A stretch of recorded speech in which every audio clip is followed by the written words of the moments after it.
Okay, folks, good afternoon. Thank you for coming out. My name is Jim O'Donnell, University Librarian at Arizona State. If you think I look a lot like the guy who did a plenary yesterday morning, you've been paying attention. Congratulations. They tell us that the first important thing to do when you're going to work an audience is warm them up. So I did go out to the desk and ask them to do something about the air conditioning. Fingers crossed, but, you know, we'll see what we can do.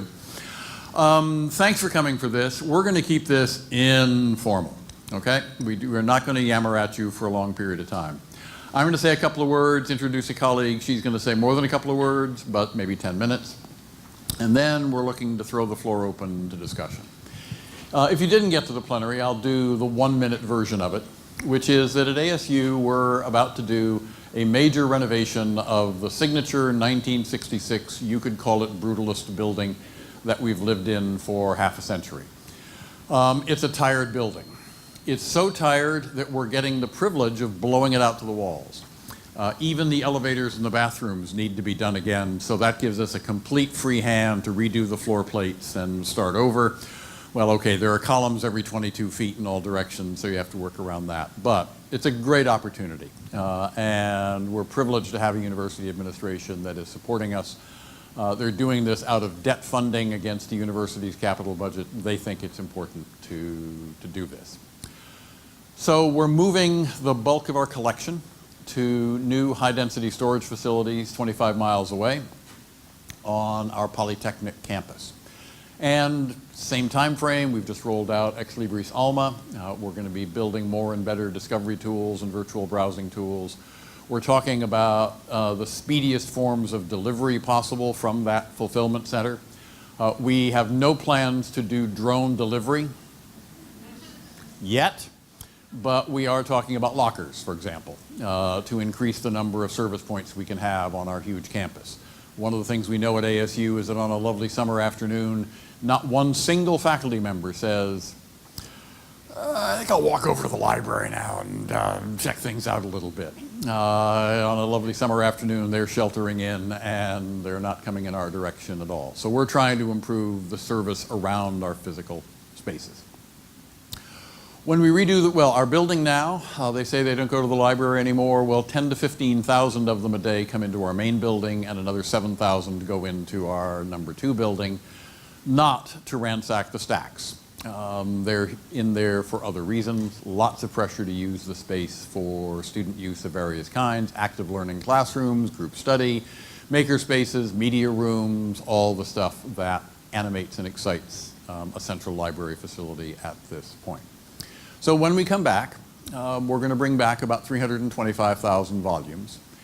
We're going to have a top floor, which will be we describe it as the, this feels like a library space, with the book stacks, better book stacks, lower, further apart, more secure feeling.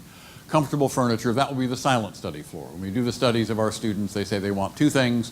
They want lots of group study spaces and they want lots of private study spaces. So, okay, top floor, books, private study. You all can figure out how that will go. So that led us to the question of if we're going to bring back 325,000 books, and this was my joke slide from yesterday of the reading room, the official National Union Catalog reading room in, I'll confess it here, the Widener Library of Harvard University. If you're going to make the books other than furniture, other than wallpaper, what are you going to do? We've been lucky to have a planning grant from the Andrew W. Mellon Foundation to help us start down this path. The books are leaving the building even as we speak. At this hour, I can picture the book trucks going out the back door of the tower. All very scary. We're going to keep about 500,000 books on the Tempe campus for the duration of the reno, but we're thinking now we've got a couple of years' opportunity to plan and to strategize. So what do we do? How do we bring them back? Which ones do we bring back? Why do we want them there? So we've published this white paper and can do the slide for that, which was sent to everybody on the Charleston list. You should have gotten it. We can do the URL again in a couple of minutes, and we'll put that up there for you to look at. What I'd like to do now is introduce my colleague, Lori McAllister, on your feet. Lori is our relatively new AUL for Collections and Strategy. She joined us from MIT about 1.25 years ago, something like that. And today, in this freezing cold room, is the first time I've ever heard her say, "I'm from Arizona." So I'm feeling, yes, she thinks she's from Arizona now. We got her. This is entirely excellent. She's been the lead dog on the work we've done with the Mellon grant. And so what I'd like to ask her to do is spend a few minutes just walking you through what the process is that's gotten us here. I'll say a couple of more words, and then what we want to spend the time doing is listening to you. What ideas, what suggestions, what contributions would you have for how you would think about the question of creating effective, used, engaging, patron-facing collections in a library building that will work for students of the 2020s and 2030s? We're also looking for co-conspirators, and we'll talk a little bit more about that then. But Lori, why don't you walk us through what we've been doing and what we're thinking? Okay, thank you. And I actually think I started to be the AUL for collections March 1st, and we held a workshop that was funded by the Mellon Foundation on March 16th. So it was into the frying pan a little bit. But I have 3 things that I'm holding, which I would like to tell you about. One is the white paper, the Future of the Academic Library Print Collection. So the workshop was to create a space for discussion, really to get faculty and staff and librarians all in the same place to just start talking. And we wanted to invite folks from other organizations, other institutions, and to just say, well, is it the same in your area? Is it in ours? And what's the front line? What are people hearing on the front lines? What do people hear in collections? What do people hear from across the libraries and across the organizations? So we got together and we had 2 days of discussion, which resulted in many sticky notes that you stick on the wall, and also a lot of notes from everyone. We compiled those with the help of Dr. John Henry Adams, who is here. He was our project assistant for this project. And we began to kind of collate it into the white paper that you can access. We're not saying it's comprehensive or that it's perfect, but it's a start. We hope that we can continue the conversation. We can, if we do it 3 more times, will we get the same input? Will we get different input? Can we build it over time? What do you think is the future of print, and how can we have that conversation in broader and broader venues? So that's our white paper. One of our key partners in this was MIT Libraries, having come from the library. They were our natural partners because they have a Hayden library that they were about to remodel, and we had a Hayden library that we were about to remodel, making us natural partners. Does anyone else have a Hayden library that they are about to remodel? Okay, we didn't miss anyone. So what we did was we got together and said, well, you have lots of statistics, we have lots of statistics, you're renovating, we're renovating. How do we start thinking about what comes back after we close our libraries? So that's really where we started. And what we have done as a result is MIT, and they couldn't be with us today, but they'll be with us in spirit. And we at ASU have created case studies. So we put together, here's ours.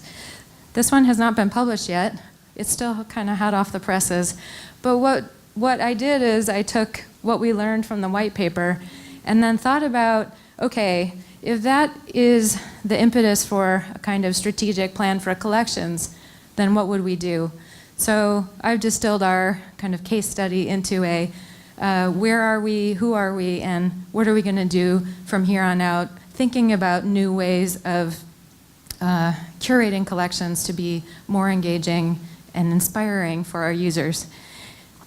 MIT Libraries gave us their case study last Friday, or also hot off the presses, so that we can just start larger conversations about these things. What are you doing as a result? So that's kind of why we're here today, and we're hoping to gather some interest in others of you that would like to also say, hey, we're doing something like that, and I'd like to contribute our case study. Headlines from the white paper. Okay. Let's see. What kind of headlines would you like? So one of the headlines that we'll call it is, how can we actually design our collections to be more inclusive so that the audiences that we identify as our target audiences, whether that's faculty, students, or the communities around our libraries, could walk in to our open stack print collections, because this is about what you can see, what you can access in front of you. And how can we ensure that they see things that they would like to engage with and use and borrow and then do something with? So one of the things that we're doing is actually embedding inclusiveness into all of our workflows and all of our processes. But that happens over time, and that's something that is we start to spell out in the white paper, but I still think that we have a lot of discussion and a lot of work to do in this front. So that's one of the kind of themes that runs through this. Also, how do we engage people with print in a digital age? I heard a session right before this that was about using electronic resources so that you could, move all the print out of your library. And that's definitely something that is a trend, and that we are also faced with in going from 1.1 million volumes in our Hayden Library to about 315,000 volumes. But how can we bring print back into these spaces and have them be kind of ultimately used and engaged with? So those are a couple of highlights. Is there anything else you'd like me to highlight? With print? Oh, okay. So this is from Jim. Okay. So one of the things that we talk about a lot at ASU is the idea of fulfillment. So how can we ensure that all of the 90,000 students at ASU, 103,000 students at ASU, whether they're online or on the ground, can get to our print collection. So, and we actually have students all over the world. So one of the things that we're trying to do is make it easier to, through our online interfaces, to select and then get print. And we call this fulfillment. So in other words, if we have 4 million books in our high-density storage facility, how can we make it easier online for people to select? I want to wait for it. I want it tomorrow. I want it print on demand. I want it from another library. And then how can we increase our borrowing capacity through the use of networked borrowing partners? So that's actually that's in here as well. So we're trying to think about all of the ways that we can make this a better proposition. Anything else? Okay. Okay. So to footnote that a little bit, we did have the planning grant from the Mellon Foundation. We have another grant application in right now, fingers crossed, hope to hear before the first of the year, to do the special work, because we know that traditional stack keeping is in fact cheap and efficient. Once you've put the call number on it, the future handling of that object goes to relatively low-paid people with relatively simple tasks of taking the book back to the shelf where it belongs and putting it there when they're done. Curating more actively will require planning and thinking, will probably also require more money. Other thing I should have said about our renovation is that we are also emphasizing that this is a library floor, will be the top floor of the old building. The main floor where you enter, whose doors have all been closed, locked, and blocked off for 28 years, since we built an underground entrance across the way, maximally positioned to absorb as much sunlight as possible. That was nuts in Arizona. But when you enter on the traditional main floor, which will be much handsomer than ever before, the first thing you will see will be the semi-rare Arizona collection, books by and about the cultures of Arizona, and our offices for our Native American data collection, for our Chicana collection will be right there.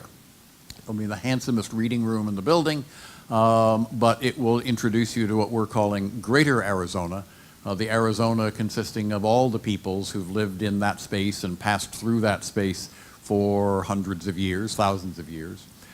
But then also on the main floor will be our special collections reading room and our special collections exhibit area. Our principle is that if you are a freshman coming in to do your calculus homework, you should pass something cool. You should see something interesting. You should slow down and say, wait a minute, they got stuff like this here? They let me play with that sort of stuff? We're trying right now to find the space on that floor as we've redesigned it to house a full-size letterpress printer, printing press, and to do so in a way that would allow it to be used in public, have students sign up to learn how to use the printing press and be seen by other students as they come in. That gets to be a space challenge. It's also, we've had a donor who's given ASU a bunch of printing presses, along with 20,000 pounds of lead type. You think you have floor loading problems with books, 20,000 pounds of lead type require you to think carefully about where you put that stuff before you start creating a light well inadvertently as you go. So first thing I want to do now is pass these two pads of paper around the room, and you in the back row, you just acquired a responsibility, which is to make sure we get these back when we're done. Just name, institution, and email, and only if you're actively interested. I mean, if you want to stay on our mailing list, by all means, but we're really looking as much for people who have libraries where you're wrestling with these issues yourselves and would like to be engaged in this conversation. We want to use this time to hear your thoughts, suggestions, questions, provocations, objections, whatever, but we also want to build a community of at least a small number of libraries with whom we're actively in touch as we do our planning, as we do our implementation, as you do congruent planning and implementation according to whatever kind of schedules you're on. We're going for the model where we'll have 300,000 out of 4.5 million in the main building.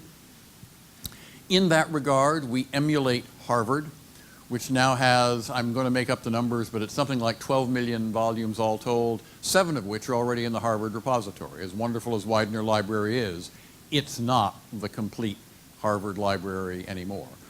But even if you keep all of your buildings, all of your books in your main building, we think you and we share the challenge of how to make those books visible, engageable, useful for generations that, for example, didn't spend a lot of time in high school learning how to read call numbers and find books on shelves. My first job, actually, the closest thing you can call a job, was typing catalog cards for Brother Murphy sophomore year in high school in the Jesuit High School Library in El Paso, Texas. I only realized, thinking about it very recently, that I learned stuff then, even the distinction between subject, author, title, and how that works in a card catalog that has stood me in good stead since. Not a lot of kids today are getting jobs sophomore year in high school typing catalog cards for Brother Murphy. I guarantee that. So please, if you're interested at all, this is not compulsory, this isn't an attendance sheet, this is a you want to hear from us sheet to go around the room. So that's why we want to make sure we get these back from folks when they make it to the back of the room. So Lori, why don't you come back up here and join me. We're working off one cordless microphone. We're going to work from here, but we can mostly hear you, but we've also got another one there if it really turns out we need it. Oh, and what I should do as well, because there are 2 of them, let's go to that slide. I put this one up the other day, and the tiny URL should work, but I did have one browser it didn't work on, so we give you the full gibberishy URL, and in this space you should have more time to copy it down if you want to get to it. But it's also, if you have any questions about this, any issues, My email address is jod@asu.edu. Just write to me, and we'll get you in the loop. We'll get you the information that you need. So, floor is open. Questions, thoughts, ideas. Why don't we start here? Yeah, stand up at least. I think people will hear you better if you stand up. First of all, I just have to congratulate you for introducing sort of a alternative, nuanced way of thinking about food that I find has a lot of possibility. That said, I figure that in all of your talking and all of your discussing and debating, you must have considered the possibility of having more printers involved into it.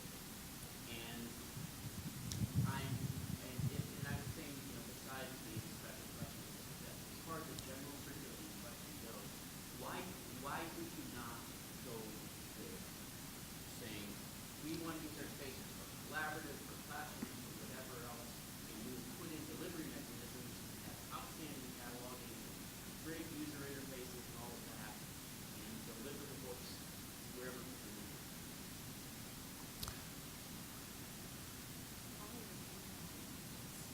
I have two snappy answers to that. One, because ASU boasts of being America's most innovative university, and while all the rest of you are getting rid of books, by golly, we're going to keep books. The other answer is, the bias I should acknowledge is my day job is professor of Greek and Latin classics, and I can't do without the books, so I figure there's at least a few other people around like that.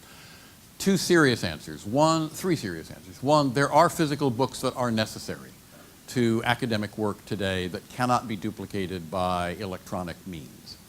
And those should be someplace within reach of the scholars who need to use them. Important reference works, important works of scholarship that our faculty use all the time and that just need to be within ready reach. Second, it's not real clear just which way reading is going. We've had the decade of the digital book, and now we're having the half decade of print is better for long-form reading than digital is. I'm not going to predict how that one's going to come out, but at least we should hedge our bets. Third, depriving undergraduates, particularly today, of the experience of print culture seems to me to be a barbaric thing to do. It's been an important part of how we have constituted our societies and our culture for thousands of years. And just to sweep it all out of the way and say, that's fine, you may be critters of a digital generation, I think that's a bad idea. Does put us in a position of saying, so what do you do other than use them as furniture? How do you get people actually to engage with these things? So, yeah, we thought about it, but it didn't seem like a real good idea when we did.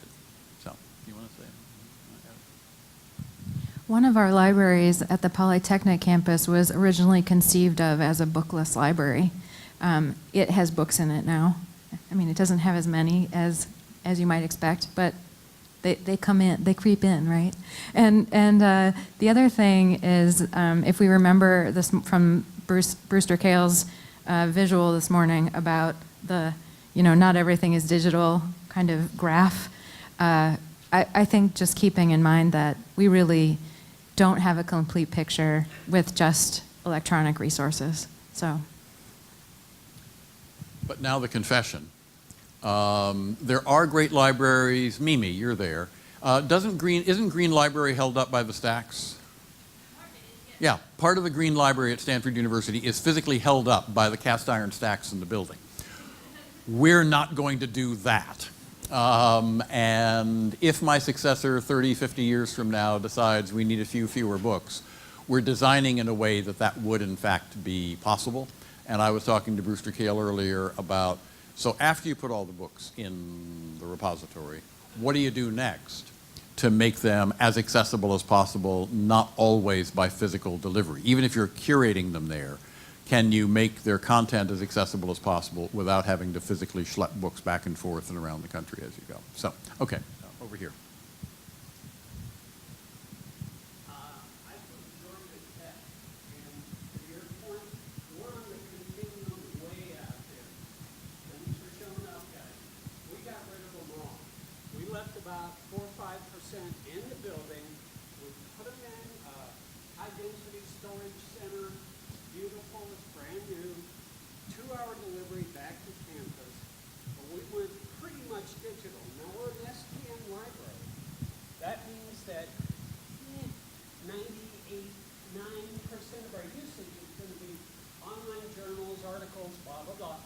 We do have some history, good policy, so forth. We do have some faculty who are a little grumbly. Panacea of sorts was to leave a small collection in each subject area in the current building, which we are in the middle of remodeling now. Then we're going to flip to remodel our other building. But there are no stacks. There's not going to be stacks. We have a very loose fit. Our take on it is the materials are the print ones that are currently there now. This little collection that the faculty got to choose. And to your point, I would say less than half of the subject areas we asked the faculty to weigh in on. They don't show up at the building. They didn't weigh on it. We don't have any Latin scholars, so we don't need that. But there is. Oh, you do. We are way out there. So How many days do biology without Latin? Without Latin? Biology without Latin, is impossible. Never mind. look at Google. I just want you to know that it's a continuum. We are an ARL library. We're just perfectly poised to do the thing we're doing. And so I'm here to hear that service, that cranking stuff through the online browsing, trying to make our online experience richer, if possible. Walking in and seeing something cool, yeah, we're going to have that. But online, seeing something cool, we're working on that. So any ideas you guys, I signed up for the thing, any ideas you have in that realm, boy, I'd love to hear them. Because so far, a Drupal website isn't going to quite cut what we need. But we're glad to see others stepping up and doing what we're doing. We felt so lonely for so long. So we moved 2 million volumes out. So could you say how many print books you're going to have patron-facing when you're done?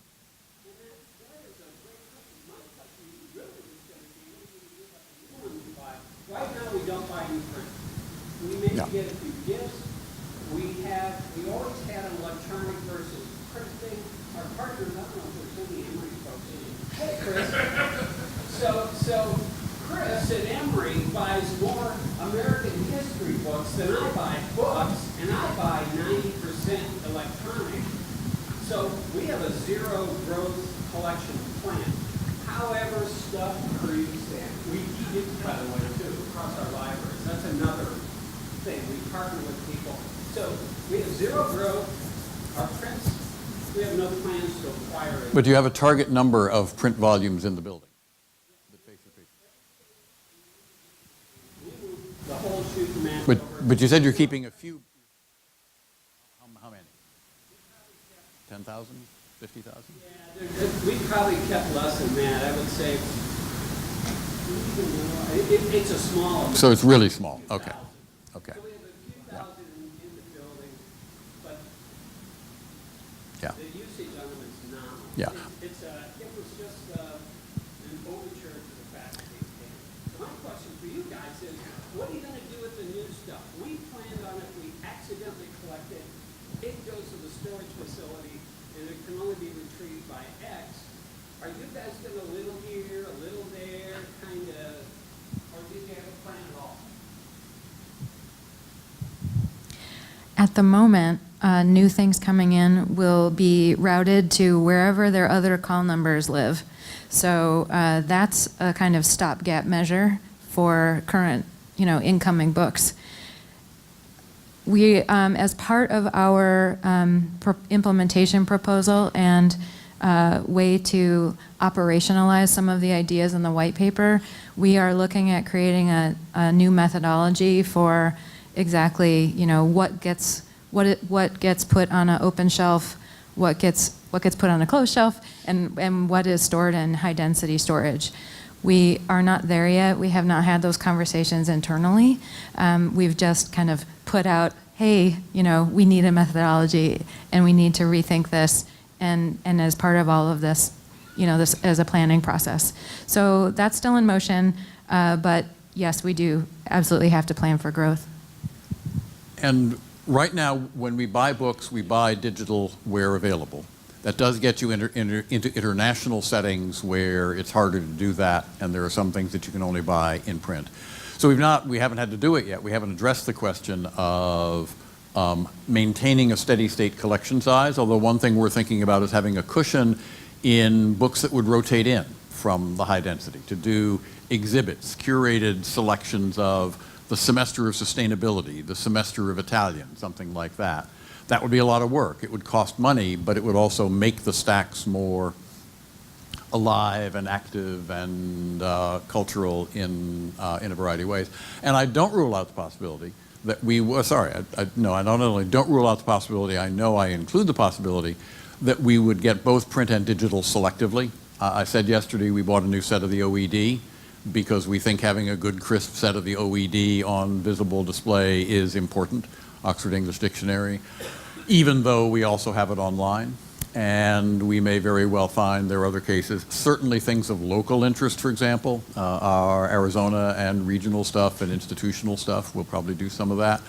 And we've got to think about what the boundaries are back and forth between that. Let me go for a hand back there. Who's been up? And no, just in front of you is the lady who's had her hand up for a while. I'm trying to keep track.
A pre-signed up co-conspirator.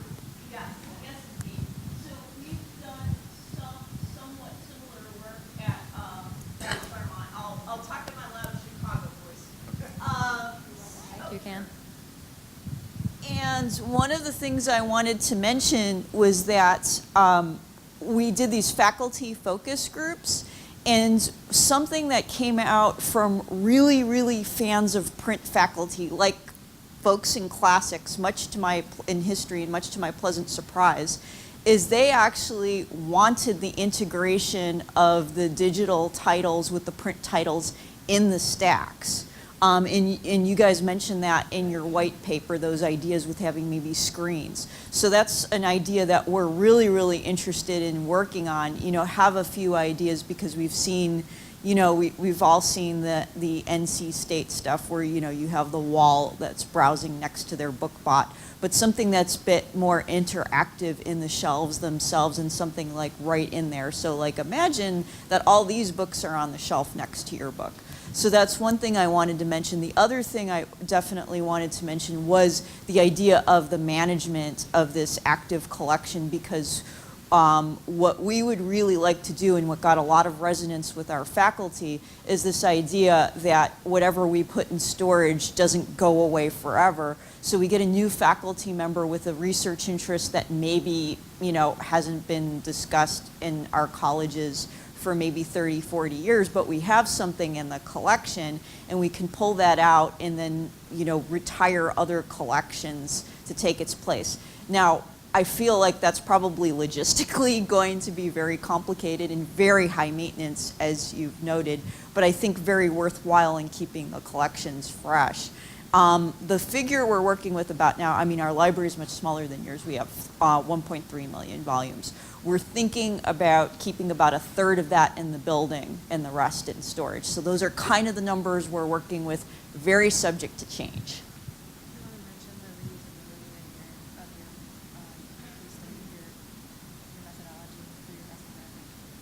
Oh, yeah, absolutely, absolutely. So we're hoping to present and publish on this very soon. As a matter of fact, our assessment librarian is, I think, doing preliminary on this next week at the assessment conference.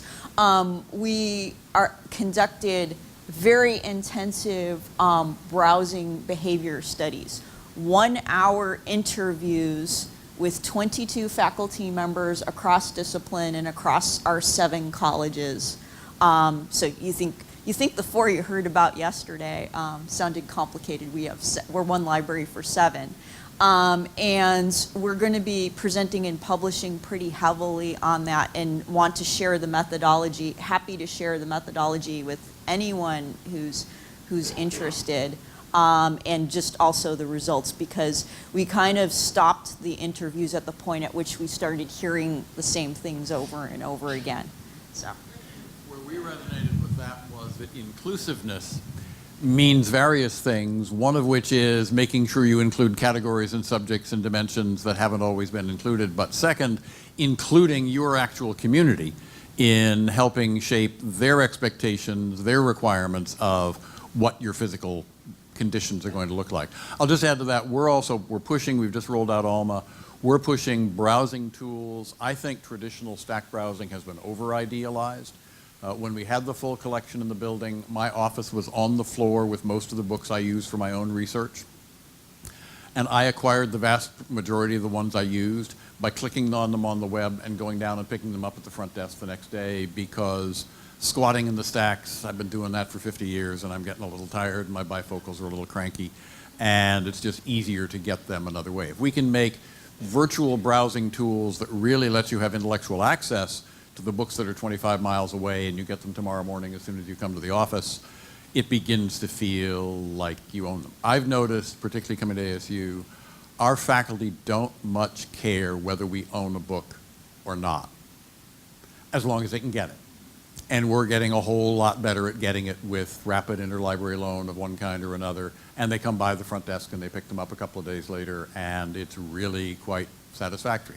That changes the way you think about what you should be buying and how you should be maintaining it. Okay, too many hands. This is really cool. Yes, here, and then I'll go back there, and then I'll come back over here. But yes.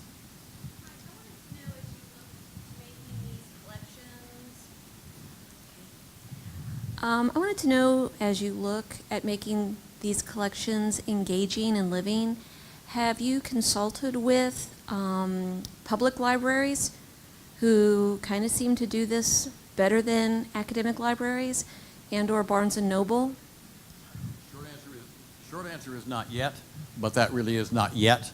And we particularly want to get, we're on the case of their business school to find the right retail consultant, ideally one who knows nothing about books, and just comes in and says, you want to push this product, here's how we'd have you push this product. And we know that, for example, this is the reason for curating rotating exhibits, that changing what you have out front on a regular basis gets people's attention and gets them to pay attention. So I liked your idea of like fantasy this month and something else next month, because then they slow down and they look. If it's the same stuff all the time, they just steam right past and they never slow down. So yeah, sure. And the children's library. Because I, having had small children, that was the greatest experience they ever had, is to walk into the library. And children's librarians are outstanding at displaying these. Now, they have really great stuff. I love reading.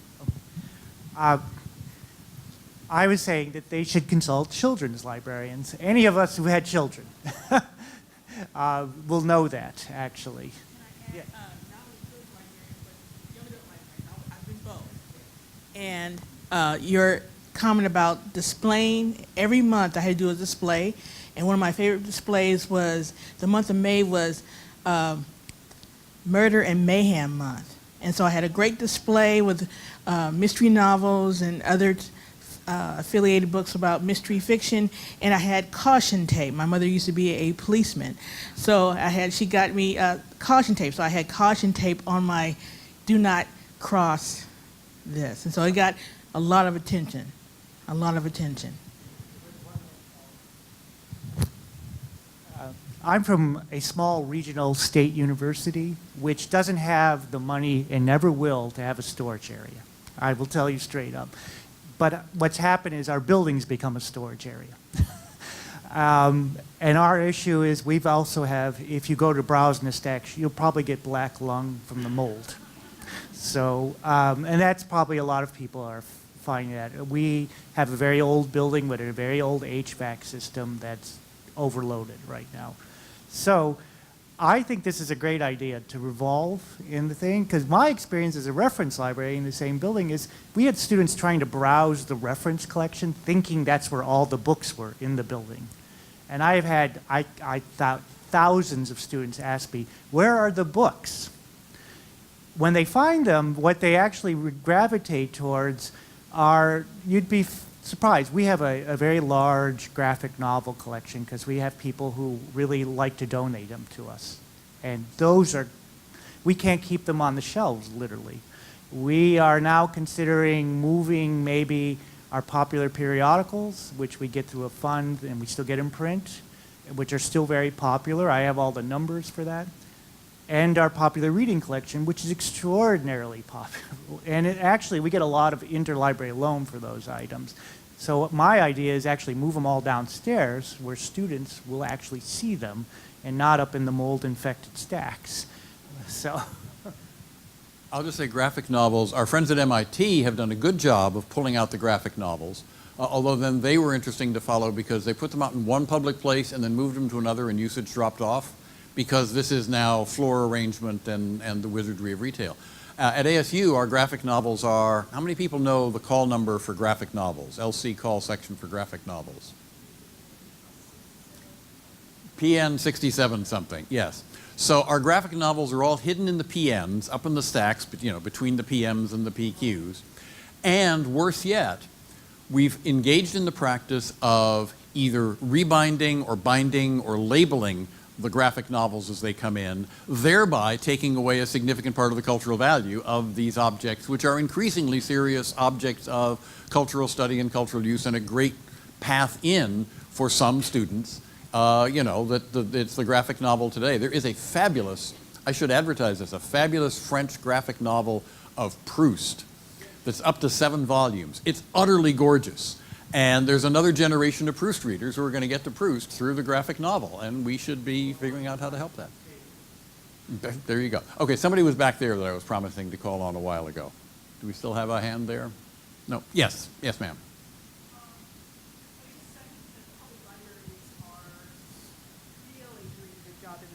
But my question for you was, have your faculty read your white paper, and how did you consult with them, and how have they reacted? It's 2 weeks old? Yes. We had a workshop that this came out of last spring with about 60 people, including a strong mix of our leading faculty, advisors, customers. We got a faculty library liaison committee that we work with and so forth. Obviously now is the time to spread it to a wider audience and think about it. But this comes back to the selection and the inclusiveness. How do we find the faculty who care about what we're doing and make sure that they are represented, and the faculty who are sending their students to the library, make sure they're represented so when their students get to the library, they find what they're looking for and the collection reflects their interests and needs, whatever those might happen to be. I haven't had any feedback from the faculty that we sent it to that came from our workshop. We have not sent it out more widely than that at this point. They did have a heavy hand in contributing and in editing, so my thought is that nothing, there were no red flags, at least. But I would like to say something about being a research, an R1 research library. And I do think that we have a lot to learn from other kinds of libraries, public libraries and historical societies and museums and all sorts of other of our colleagues. But one of the things that we had talked about when we were starting to plan the stacks for our 2020 building, our Hayden Library, is that some of the stacks are loud and they might correspond to kind of the entry level, you know, people bustling about from here to there. That might be where our louder books are, like you know, sci-fi or our manga collection. And then some of the stacks are quiet, right? We need the books that are not available online and that are absolutely necessary for heavy research use to be available. And we're thinking of those in our quieter spaces. So as you progress in the building, from the first, you know, from the lower levels to the upper levels, our spaces get quieter, our books get quieter, and we're thinking of that as a way of aligning the space planning with our stack planning, so that we do make sure to have the real research print materials that are necessary. Well, and it's also, I've seen, and for example, I will take my second example from the Stanford University Library, which has a fabulous reading room on the top floor of its building. And I won't put anybody here on the spot by observing that the books basically take the form of the books you'd expect to find in a gentleman's reading room of old. Bestsellers, popular fiction, classic fiction, almost all of it in English. I'm pretty sure about that, right? Yep. One of our commitments is to have in the public-facing collection weird stuff. Stuff that you only find in a research library. Books that say to a student, this is what you've come to Arizona State University for. You can't find this kind of stuff in Barnes & Noble. You can't find the, I don't know whether there is a 12-volume dictionary of the Tamil language, but if there is, I think it should be there so that some kid someday says, looky here, they've got a 12-volume dictionary of that language. I should find out more about that. So we should have more foreign language. We should have more selected research stuff. We did the collection with very short introductions. I've had the idea that we should go around to publishers and select carefully niche academic publishers who do cool and funky stuff and say, would you like to have a display for 3 months? I actually see that also maybe as a revenue opportunity or at least a discount opportunity on getting the books. But if you had, sometime you had the great books of the Western world out as a set together, highlighted, but some other time you had verso books from London to present contemporary, funky, contrarian scholarship together, and then rotated something else in, you'd be showing students something of what they come to a university for, rather than just all-time greatest hits by white guys, most popular books ever circulated. Brewster Kahle was saying earlier today that they're not spending a lot of time and attention at the Internet Archive on Dan Brown, and I don't think we should be spending a lot of time on Dan Brown either in that sort of setting. Maybe you have a recreational reading part of it, but maybe you're using the recreational reading part of it to sucker them into the place where the Tamil dictionary is kept so that they go looking for Dan Brown and come away saying, you know, Tamil, more fun than Dan Brown even. Okay. Somebody, yes, here, and then I'll go to the back here, and then I'll look back this way. Yes. So my question is more, not necessarily why you're doing this, but how you're doing this. So you said you guys collected a lot of statistical data, and I'm wondering how that's informing some of the decisions. You know, are you looking at usage numbers, and is that data only coming from your own ILS, or have you used any sort of third parties to analyze your collection, you know, like Green Glass or any of those types of things? Green Glass, yes. We're looking, we want to be informed by where our hotspots of circulation are, because that does tell us something about our community, but we don't want to be enslaved to the books that everybody is already coming to see and knows they want to come to see. I've said I'm not sure we actually need a copy of Moby Dick on the shelves of the library, because if anyone here wants a copy of Moby Dick to read and you have an electronic device with you, you're 30 seconds away from a perfectly serviceable edition of that, we should be presenting to you things that you wouldn't know you were looking for, that aren't instantaneously available in that way. I will say I think it's an opportunity for the whole profession to do a better job of sharing statistics for circulation and usage across institutions, because you could get to statistically significant magnitudes where you wouldn't be distracted by the one book that happens to circulate 30 times if it doesn't ever circulate anyplace else. So yeah, okay. Back there, yes, hand there. No, I'll come over here.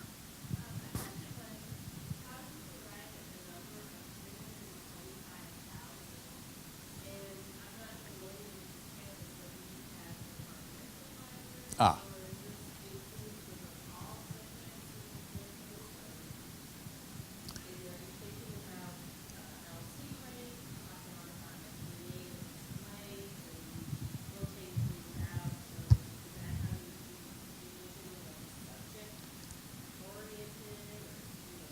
Or interdisciplinary oriented.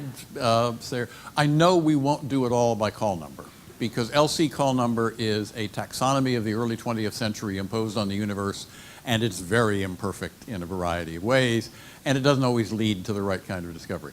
The number was a wing and a prayer compromise. It had something to do with the size of what we judge to be the core humanities book reading disciplines collection divided by about 2. There have been several layers of planning. It then gets into, so how big is the building and how much space can you do? There was a point in the planning process where there was an oops and they said it's only going to come out to be 250, and I threw a fit and it's back to 325. And that's on a wing and a prayer. And did you say, I mean, we don't really know what a good number is. Or somebody else said that you're experimenting to figure out what makes a functional size that's good for browsing, good for working in, doesn't take up more space than need be. But that's also, I said, why we're building it flexibly, so that if the correct answer is 150, we can go to 150 and clear out space for other kinds of purposes as we go. We have 8 libraries on 5 campuses. And in Tempe, we have a science library.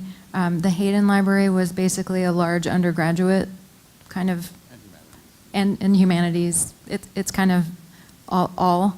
And then we have a music library and a design library on the Tempe campus. So this is kind of the largest general purpose library. West also has a general purpose library, mostly designed for undergraduates. They have a very large collection, 400,000.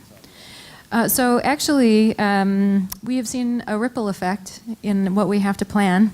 So in planning for a 2020 Hayden renovation, we have actually moved about 500,000 books out of our science library and about 500,000 into our science library from Hayden. And that means that now not only do we need to create a methodology for what comes back to Hayden, but also what goes in all of the other libraries. So that's what I have coming up next. Yeah, the West Campus Library, they have a standalone College of Arts and Sciences of their own 25 miles away from Tempe. So they have a pretty general humanities interest, 400,000 volume collection that I would say the selection process has been a little idiosyncratic over the years. And so the doing the building reno is the immediate fire engine pressure to get something done. But we're also thinking, how would you, on the Tempe campus, have the old science library, the old other library be, how would you have them talk to each other? Which books would you put in one building? Which books would you put in the other building, and how many? The science library, we did take advantage of the opportunity to move out the bound science journals in compact shelving and lots of science monographs, which have been getting less and less use over time. There was somebody here that I was, yes ma'am. I'll come up here. Yes, go ahead. At our campus and most campuses, the biggest users of the library are print dependent, the studies. And I heard you describe the library that you're going to, the books you're going to put in the new space as being funky and rotating and changing. And what I think of immediately are my humanities scholars who are going to say, you changed that. That was here last month. Now all of a sudden I have to put in some kind of a request for it.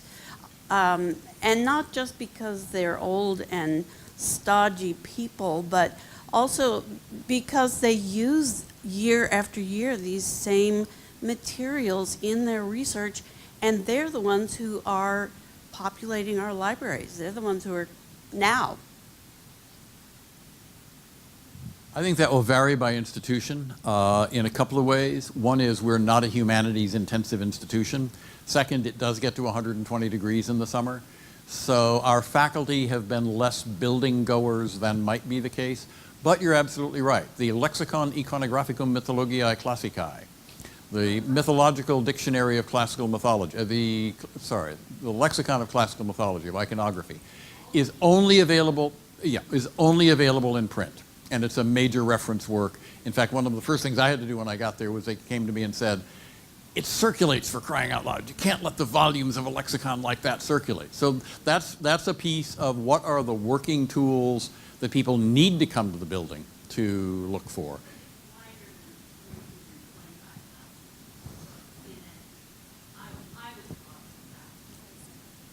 We're positing somewhat otherwise, but we also have a separate music library.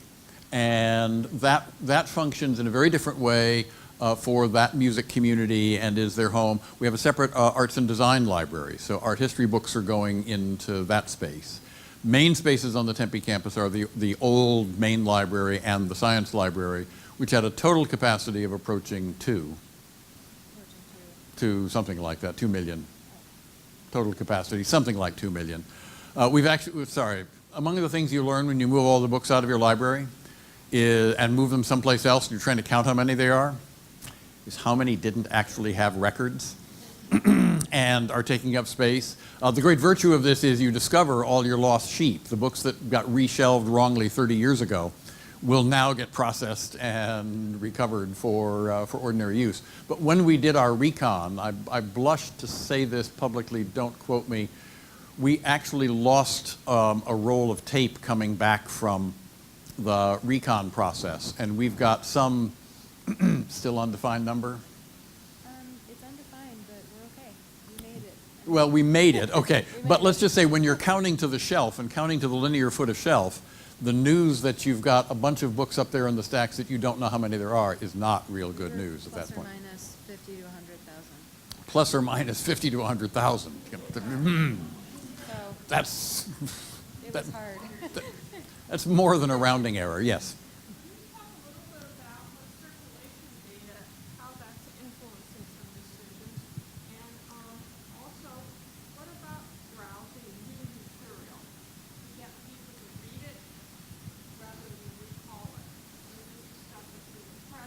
Sure.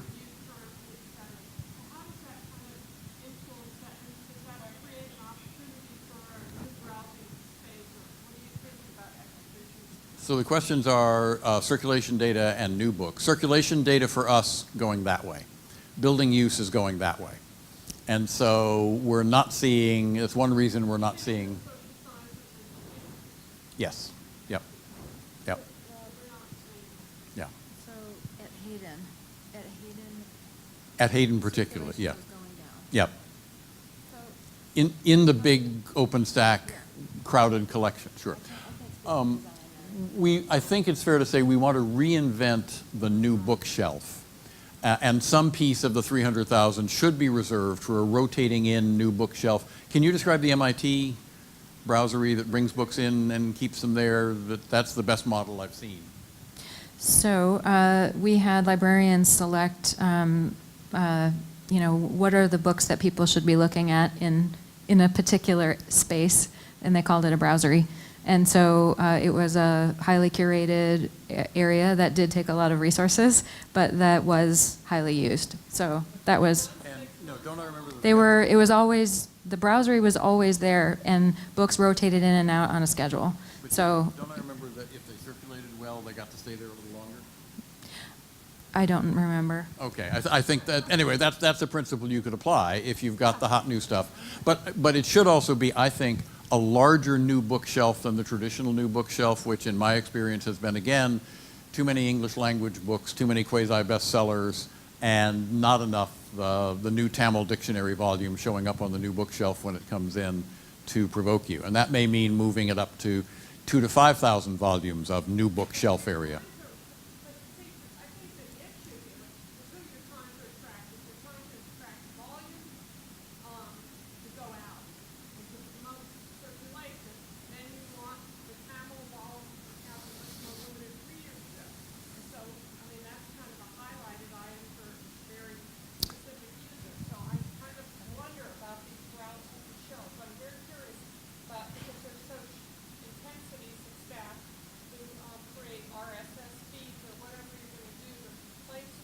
Yes.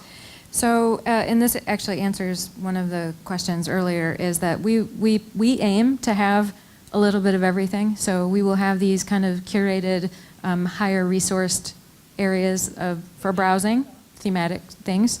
And we're going to have more of a traditional A to Z stack, stacks as well. And I think that this is a good point, because this is a local decision. And what we want to do here, I mean, we are talking about what we want to do at ASU, but that we want to encourage all of you to have all of these conversations at your own institutions and to produce a case study along, so that we can start to see the variety and see the diversity in the culture and the methods at each institution. So is anyone, before we lose too many more people, is anyone on board for making a case study?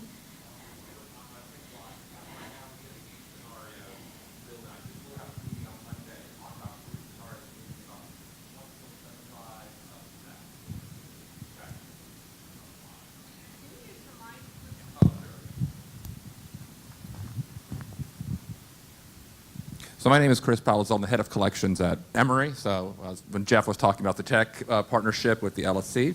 So right now we are in a master planning feasibility study, and part of it is about student space and graduate student common space and a lot of other stuff. And one of the implications is possibly to move about almost 2 stack floors. So literally we just created a bunch of scenarios. What would that look like? What's the magnitude? How many volumes would that be?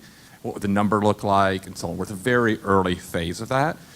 But one thing I wanted to mention all of this is that one, not constituency, but one group of staff that I think is really important in having in these conversations are the stacks people. I don't think they're just the low-paid stacks people. They have been some of the most helpful people. They are up there in the stacks. They see people. They know what people are doing. They know the density of that area. They know how it's going to involve, because we have multiple stack floors. You think of just one floor, so that's a little bit different, of all the shifting that's going to have to take place. They have been so helpful in that process that some of the subject librarians are sitting at their desk helping folks, doing things, curating their collections very well, but not often in the stacks, actually looking at the materials. And one other thing, we have a new books usually at the very front of the library with a big, huge monitor with a new thing called Press Display that lets you see all these great newspapers and kind of fun from around the world. But one thing we've noticed is that a lot of libraries, when they were all very hardback heavy, of course, removed all the covers of books, all the book jackets, and so those are some of the nicest marketing tools you've got, but they end up in a garbage can or in a recycling bin.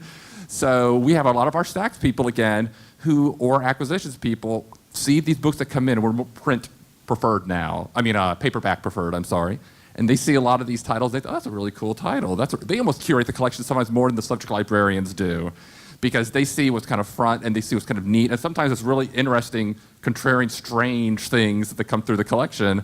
They're just really neat looking, and they'll face them forward. They know how to display them and so on. So I'm just encouraging that kind of as another group to encourage in the conversation within the library, because oftentimes they're helping faculty, they're helping students find the books in the first place. And so they know where things are and how people are using and browsing that.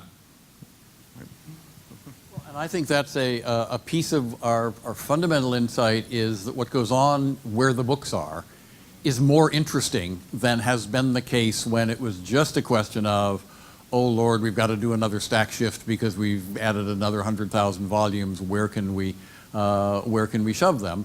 And those old library stack areas tended to be built not to be retail patron friendly. They were built to be warehouses that would put as much stuff in the same space as you could. Any of you ever see a film of the 1950s by the great director Alain Resnais called Toutes les Mémoires du Monde? Oh, you've missed it. Look for it. Toute la mémoire du monde, All the Memory of the World. It's a documentary from about 1956 about the Bibliothèque Nationale when René was young. And it's fascinating for the high-tech quality of it and the industrialized quality of it. The emphasis was on just how many books there are and what an amazing machine this building is becoming for handling an almost infinite number of objects.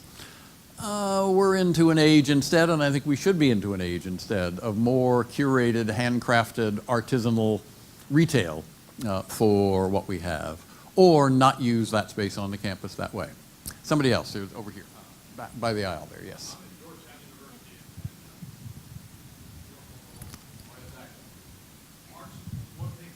So I'm at Georgetown University, and one of the things we've noticed is 2 years ago, our circulation actually validated and it started going back up. So we've had trending over the last couple of years, trending upward. And 2/3 of our collection is off-site. And so as circulation goes up, the cost of bringing material back and continue is one of those things you have to factor in. So as we struggle, what needs to be in the building, that argument is, well, more of it's being used than it was in the past. The kind of idea that print is dead, well, maybe at Georgia Tech it is, but at Georgetown, we live and die with the print. And so it's kind of, it's a struggle of every place is a little different. And I'm intrigued by the fact that it's going back up and we're getting more push on the print from our users. First weekend of the semester, we clear out the Pierce Reading Room, invite all the students in for a huge dance party starting at midnight. It's the most popular event on campus every year. Well, but it's a... That's a piece of a retail strategy. You've got a whole bunch of brand new people who came to your campus. Bring them into your building for what they think they're coming into the building for, but just get them used to coming into your building and coming into those spaces, and let them see stuff, let them feel at home. They'll be back. A thing we're emphasizing in the renovation is making the building as homely, friendly, comfortable.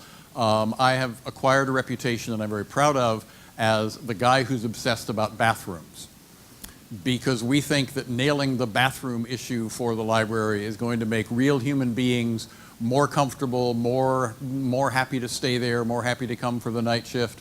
We're putting in microwave and boiling water taps for the night shift, so that if they're poor and they don't want to go out and spend a lot of money on food, but want to nuke a frozen entree or cook some ramen noodles, they'll be able to stay for the night. Make it into the space in which they're comfortable, and then put stuff in front of them that makes them say, "Ha, that's interesting. I came here for that." Yes, here and then there. Boaz from Brown University Library. I really love this. This is great. It sounds very resource intensive to me. Lots of it requires staff skills that maybe need to be developed. The open kitchen idea is very exciting. So what do you, how are you going to prepare your staff to become that kind of flexible, the ones that are going to be a show, like sort of performers in a space? And how do you prepare the space to accommodate this usability and account for it in different manners than the ways that we look at counter and, like whatever. So I'm very excited. I don't know if you have answers, but it sounds like a great thing you're doing. I'm very interested to follow it. Thank you. Do you want to answer? My snappy answer to that one is I want to hire as many people like her as possible, and it will get better. But we are looking to do, for example, customer service workshops where everybody on the staff, the stack people, the catalogers, the acquisitions folks, learn to think first from how do we serve the customer, what do we actually need to do, and then repurpose toward doing that, rather than the abstract idea of the perfect cataloging of the perfect collection of the perfect set of books on the shelves that you should be going and looking for. We're all moving away from that in a variety of ways, but we have to do it. Resource intensive, probably yes. So, but then it's a question of what's it worth spending your resources on? And how best can you advance the educational aims of the institution. We're a large public university where the single metric paid more attention to than any other is student success measured by freshman retention, 4 years to degree, 6 years to degree. At Brown, they don't worry about those numbers. They just happen. We need to show how we're making a contribution and how the library is a space in which students have that opening, home-making experience that keeps them and keeps them on to success. And we think this can help in that. Do you want to talk about Catherine Reagan's Everything Special? Okay. At the workshop, we had an excellent keynote by Catherine Regan from Cornell University about our stacks becoming more special. So general collections becoming more like special collections. And that was actually something that we had, pop up several times in our conversations, and it surfaces in the white paper. So if we think like that, that's how those special curated stacks are going to be, right? So they'll be more like special collections. They'll just be accessible on an open shelf. So, okay. Actually, probably, we're getting to the end. I would just say this is, on both sides, the disindustrialization of the library. Every customer should be special. Every book they come to look for should be special, even the millions that are off in the high-density shelving and are given the appropriate preservation care. We should be thinking, and the digital ones, every intellectual encounter should be an opportunity for excitement and personalization, rather than depersonalization, industrialization, mechanization of what we do. We are just out of time, having too much fun. I do want those sign-up lists back. Thank you. Thank you all for coming. I did finally get the slide to show my email address. Questions, puzzles, thoughts, recommendations. Give it to your friend whom you think might want to sign up to participate with us. We want to get as many friends involved in this as we can, because we'll do a lot better job the more people are helping us in the way you have this afternoon.